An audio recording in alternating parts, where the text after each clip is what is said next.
should leaders fear shadow AI, or should they find a way to harness it? They need to embrace the opportunity. This is the key here. What they should fear is a lack of control. As we said, there are many risks, but they definitely need to embrace the opportunity, but in a safe way. And because AI is here to stay, and employees are just showing they want to use it. We're going to see AI put itself everywhere, and people try to put it everywhere. And so everyone should learn to harness it properly and safely, because otherwise it will control you if you don't control it. That's my belief.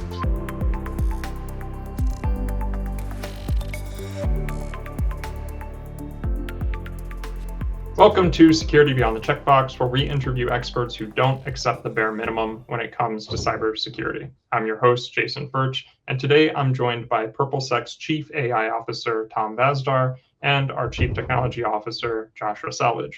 And we are here to discuss shadow AI. We'll be talking about what shadow AI is, why it's becoming a big issue. Then we'll discuss a few real-world examples of shadow AI in action. And most importantly, we'll explain how you can mitigate some of this risk and really harness the full power and productivity that AI has to offer. So Tom, Josh, thank you again for joining today's conversation. Thank you for having me. Thanks for having us. So Tom, I want to shoot this question over to you first. Can you paint us a picture of exactly what shadow AI is and how it differs from shadow IT in the past? We're all worried about shadow IT, and we're seeing this shift as technology is becoming more immersed into everything we do. Yes, well, as you said, it's very similar to shadow IT, and shadow IT was where people would just download some unapproved applications to do their work, something that was banned by a company, but you want it to be more efficient. But now in this case, these tools, everything is AI-based, and it's really by going through either personal devices or browsers. It's called shadow because it operates outside some formal governance structures, just like as we said, shadow IT. But as shadow AI, we use just AI tools. And Josh, for you, generative AI hit mainstream 18 months ago. ChatGPT comes out, and then since then we've seen all of these different models. Why do you see shadow AI exploding so fast? Given that there's this adoption of all of this, but is there something else that's kind of driving users to have to find alternative routes to leverage this technology? Yeah, so the main thing is that the amount of AI available has really skyrocketed. If you look at spending, for example, on AI from all these big companies as well as small companies, it really exploded starting in 2023. And so since then, it's just been an unstoppable force of more AI tools. So what's happening now is you're getting things like Copilot integrated into Microsoft, and there aren't any frameworks around it that companies have adopted yet. And in a lot of cases, this stuff's being slipstreamed in. So now if you're an O365 tenant, you have AI in your environment. So you need to be able to look at it and know what governance to apply around it. Yes, and these tools are also very accessible. They're free. Most of them are free, and they really have huge productivity boost for employees. This is where people like them. Yeah, and I know a lot of organizations, they're hesitant about injecting AI into anything they do, whether it be leveraging AI to analyze IP, customer data, something like that. And as an employee, if I'm locked down from accessing these tools on my personal devices or on my business devices, then I'm going to go to my personal devices and maybe some company information sneaks in. So Tom, for you, do you see this as employees are malicious insiders, or are they just trying to be more productive and meet their deadlines? Yeah, interesting question, but I wouldn't say that people are malicious. Maybe we can say they're negligent. No, but usually people are not malicious. Now, most employees use AI tools because they're trying to be more efficient. They want to be more creative. They want to be more productive, and this is definitely, something that's malicious. This is their desire to be more efficient. But the issue is actually with companies, because companies, they don't have the right governance model, and they cannot implement all these AI tools that people want. So this is actually something that's causing also security issues. So basically, we're talking here about shadow AI. And this is because of the desire for productivity boost. But we are not even aware, where the data is going. There should be really some serious consequences. So companies, they really need to do proper risk assessments to understand actually how to use these tools. They need strategies, also AI strategies to implement AI, and also to find, what are the workflows actually that should be automated. I don't think that everything needs to be automated and on a scale, but it's to be just some interesting, pain points that people have in their workflows. This is definitely something that should be automated with AI and not with the shadow AI, of course. It's really the same classic problems of shadow IT. And most insider threats are non-malicious anyway. The vast majority of your human stuff is mistakes. Now, of course, there are still some insider threats. There have been some stories recently about, people leaving logic bombs, things like that in their network. But you can look at what happened to Replit, for example. They gave a little too much power to their AI agent and they destroyed a production database. Whoops. What is that nightmare scenario? What does that look like, Josh? What's that biggest danger if a salesperson pastes customer data into a chatbot? They're just trying to get their job done. They're trying to meet their quotas. So it's the same danger as posting into any other unregulated location on the internet. A good example of something that may be restricted today is using things like Google's free translate or other free translation tools to drop in proprietary company information for translation. And the reason for that is because usually when they're free, it means they don't cost money, but they cost your data. AI is much the same way. If you're not using it in a lockdown mode, you're putting it into these public models. Most of the time, they're allowed to take that data and use it for their training, and it may get regurgitated elsewhere. Now, the big danger with AI is it's just the speed at which things can spread. And I think Tom can lean in here a little bit. I think it's really hard, if not near impossible, to take things out of AI's memory. Yeah, that's nearly impossible, because once you train the model, once you provide all this information, then it's really difficult to untrain. Not difficult, it's almost impossible to untrain the model. And basically, we're talking here, as you said, Josh, about regulatory violations, because especially under laws like HIPAA, like GDPR, where you have personal data, then this is and if you train the model on personal data, it's impossible to untrain this model. And this as you said, intellectual property, this is also a huge issue, because you can provide all the trade secrets. It's not only Jason, all these sales guys, it's also developers, who provide proprietary software, code to models, and this, you don't know actually where it's going to. So this is basically an issue here for a company, because they may lose control over all this information. And this is also causing reputational damage for all these companies, because you never know, what happens, where the data is going to end up, and how the model will end up as trained, because it can be biased, it can be with false information, it can start hallucinating, it can be plagiarized. There are so many different issues that can happen if you don't have this under control. So this is definitely a huge embarrassment for a company if they have the right strategy on how to manage this system. Without a mechanism to tell a company, hey, block that trained data, then the only thing you can really do, I think, is block it before you ever get a chance to leak it. But banning stuff is pretty tough, I think. Yeah, that's also really difficult. So basically, proper governance would be a solution here. If it's not governed right, then you cannot really work with AI. So on the subject of banning, Tom, Samsung did ban ChatGPT. Josh recently mentioned Replit having some issues with integrating AI. We need to integrate AI, and the risks are clear, as you both have outlined. But it's not a doom and gloom scenario. We'll talk about some mitigation steps here in the future. But can you speak a little bit more about what happened with Samsung and why they chose to ban ChatGPT? Yes, with Samsung, this was actually the first well-known case with a huge company like Samsung, where engineers actually provided all the confidential software code into ChatGPT.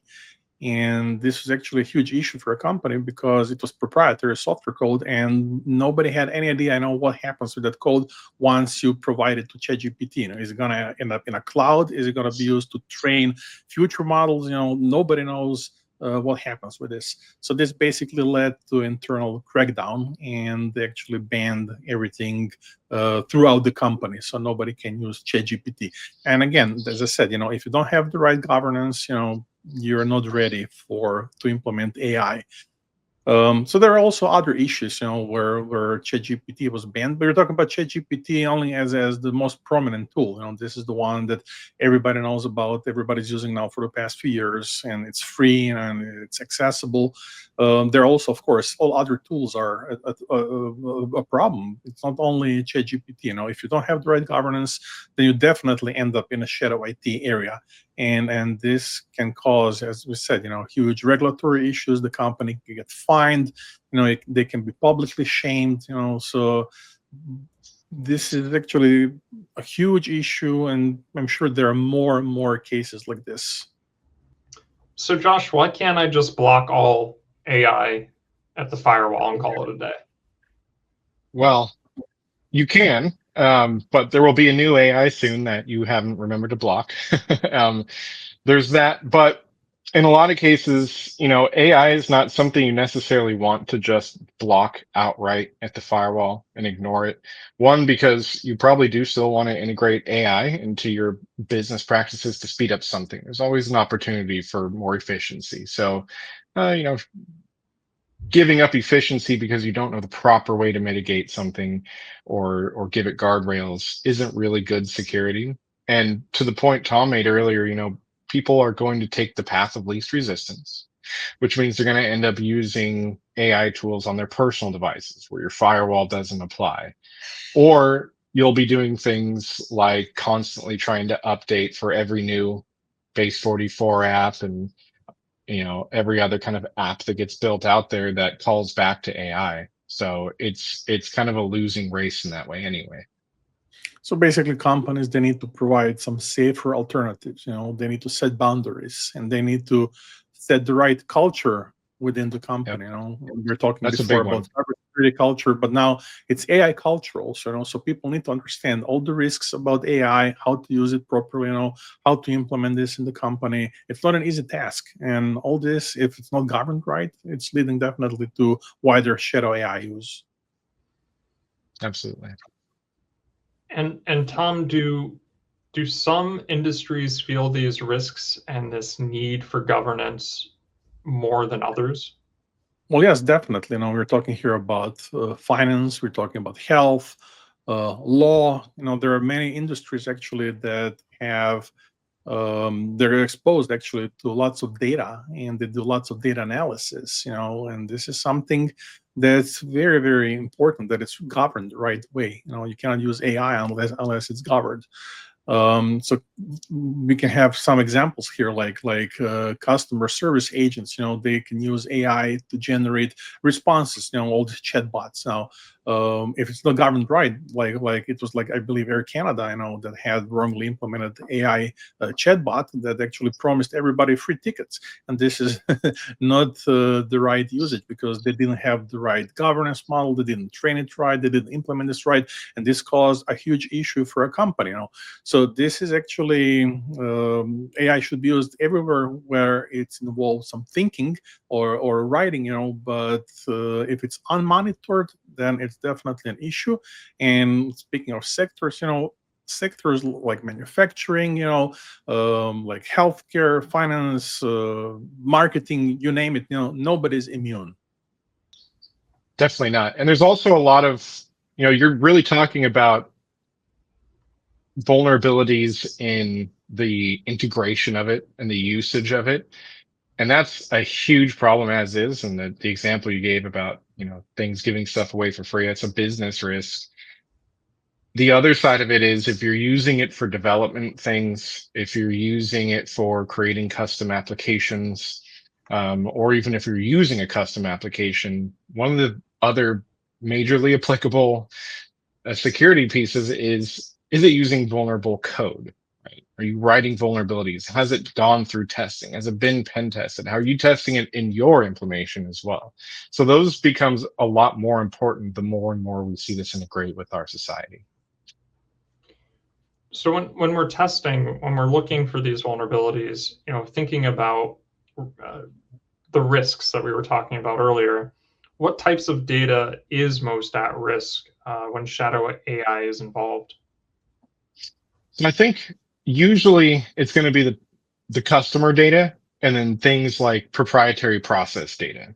And I say that's most at risk because that's the most likely things that people are using AI to process. So they're trying to get through spreadsheets of customer data, or they're trying to create presentations about stuff, or they're trying to rapidly process a lot of data. And usually that data is business data. So if it's not about something you're directly doing business in, then it's going to be something like your business processes, how much you sell stuff for, things like that. Now, of course, there's also risk of any other kind of data being leaked, but the biggest one is process data. That's where AI tools are being implemented a lot more right now. Yes, and the biggest risk is once the data is out there, there is no way to guarantee that this data can be deleted or contained, and this is actually what makes shadow AI really risky. So thinking about regulations, Tom, the way that I see things kind of moving is fines. Do you think, or do you see businesses being fined for misuse of AI, or something, a malicious AI prompt or something like that? Do you see that happening? Well, yes, absolutely. Like now in cybersecurity, the same thing is with AI. With AI, we just added additional layer of probably 1,000 additional risks that AI brings. So definitely, privacy regulators like GDPR from EU or HIPAA, as we said before. All this could be AI could be an issue for all these regulations. If you have a breach, if you have an employee who enters like personal data in a non-compliant AI tool, that would be unauthorized transfer of some personal information, and this can actually trigger some really huge fines. And in different sectors, like in finance, or health, as we said, even unintentional misuse can lead to different audits or to loss of certifications for a company. So I believe that regulators are actually starting to take this really seriously, and we will see in the following years actually how this will develop. But early signs it's that data is everywhere, and ignorance is not really a defense here. And so, Josh, if AI boosts productivity, isn't banning it just kind of shooting ourselves in the foot? Isn't, it's like saying we want to start using typewriters again as opposed to computers because computers put our organization more at risk. Sure. So there's definitely the efficiency side of things. I mean, why would you not use the technology that does have these business efficiencies? And also going back to something that we touched on a little bit earlier, which was that you don't give the users a chance to learn.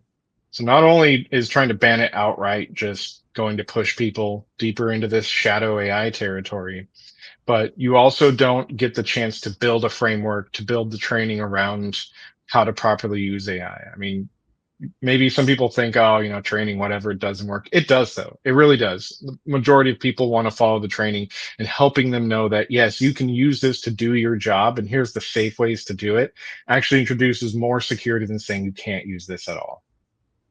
And I would just add to this that companies, they really need to empower their employees with secure tools, with good policies, and then they will actually get this productivity boost without the risk. So having proper governance, having regulations that, I guess, kick companies in the butt to actually do something, and then empowering employees, those are all great actionable things. Tom, from the IT or the security team's perspective, what are some things that they should be looking for? What are the signs that users are using shadow AI? Well, the thing is, if every company, of course, needs to understand, what their employees are doing, if the model is governed right. So the first thing is actually you need to assume that this is happening because probably it is happening. And then every company needs to take steps actually to find out how. So basically, the first step would be to work with your IT department to review all the traffic logs, to see browser histories, to check on app usage, to talk to different people, to department leads. They would actually know what their employees are doing. Maybe conduct a survey also to learn actually which tools people use, and why they use them. So the idea here is actually not to catch people doing something wrong. It's actually to understand, how are they using AI, where are they using AI, because this is also great learning opportunity for every company. I mentioned before company culture. We're talking AI culture, cybersecurity culture here. This is actually a great opportunity to learn actually what are you doing in a company, how are you doing it, which policies do we need here to actually implement this properly, to understand how to govern this model right. Yeah, training is the thing, and teaching yourself too. If you're an information security professional at a company, you need to be learning about AI security, learning things even as mundane as what does a bad prompt even look like, for example. And those are the kinds of things that we're also looking to help out with. And let's say things go completely wrong, Josh, and a company needs to respond to shadow AI in some way. What do they do? How do they do that? Well, if you're talking about identifying it and doing something about the usage of it, you can respond a little heavy-handedly at first and say, look, we're stopping all AI use for now. But that isn't the final state. So stopping it, getting an understanding of what went wrong, how it went wrong, right? Not in a, hey, we're going to get this employee because he did something wrong, but hey, employee, show me what it was that you did so that we can understand how you can do that in a safe way. And then you need to look at putting those controls into place. Now, if somebody has already leaked data out there, that's a tough one. I think the response ends up being the same, but you also need to do your incident response plan at this point. And you need to report that some data got out, how it got out.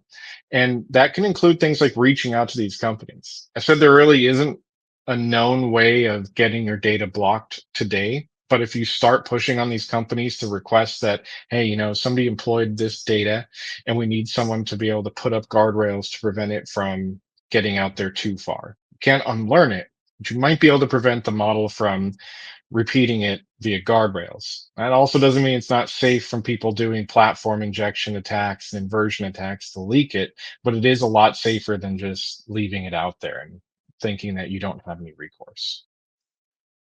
I guess the only concern with that, I mean, it depends if we're talking like national security issues get like leaked into OpenAI. Yeah. Probably want to have some guardrails, but then you get into some manipulation of the model. It's kind of gray territory there. There's that. And, if there's things like news stories about leaked national security data from supposedly secure text message platforms, that kind of data gets into the model and is never gone either. So, Yeah. I mean, when it comes to national security, that's an entirely different approach. I would even say it warrants its own discussion. What we've talked about today really is applicable to the commercial world, but things are going to be a lot different when it comes to national security, Department of Defense type things. So final question here, covered a lot of ground on this topic. Appreciate that. So Tom, we'll go to you first and then Josh. Final thoughts over everything we've discussed. Should leaders fear shadow AI or should they find a way to harness it? It's a little bit of both, actually. They need to embrace the opportunity. This is the key here. What they should fear is a lack of control. As we said, there are many risks, but they definitely need to embrace the opportunity, but in a safe way. And because AI is here to stay, and employees are just showing they want to use it, and this is the reason why shadow AI exists. So every company, needs to understand actually how to do the proper governance. They need to provide right guidance. They need to provide policies. They need to provide tools to employees, because this AI, tool, any AI tool can really become a force multiplier, not a threat for a company. Only if you understand actually how to implement, to understand actually your workflows, your processes, where to put intelligence in that workflow. I'd say that applies to all of society, not just IT. We're going to see AI put itself everywhere, and people try to put it everywhere, and so everyone should learn to harness it properly and safely, because otherwise it will control you if you don't control it. That's my belief. Yeah, I think for me personally, AI has been a game changer in a lot of ways that I approach work and think about work. Certainly. Haven't really started diving into the personal life usage of it, and I don't know if I really want to, depending on what information I want out in the world. But I think more and more employees, especially younger generations that grow up with AI, are going to want to find ways to use it. And companies that want more productive employees, that want to reduce operating expenses, increase sales, whatever their use for AI is, companies are always going to look for increasing bottom line. That's why you're in business. I don't see it going anywhere either. But I really do appreciate the conversation, Tom, Josh. As every time you guys get on a call, have a great discussion. So if you, the audience, found any value in it, consider liking, subscribing, share with a friend. But otherwise, we'll see you in the next one.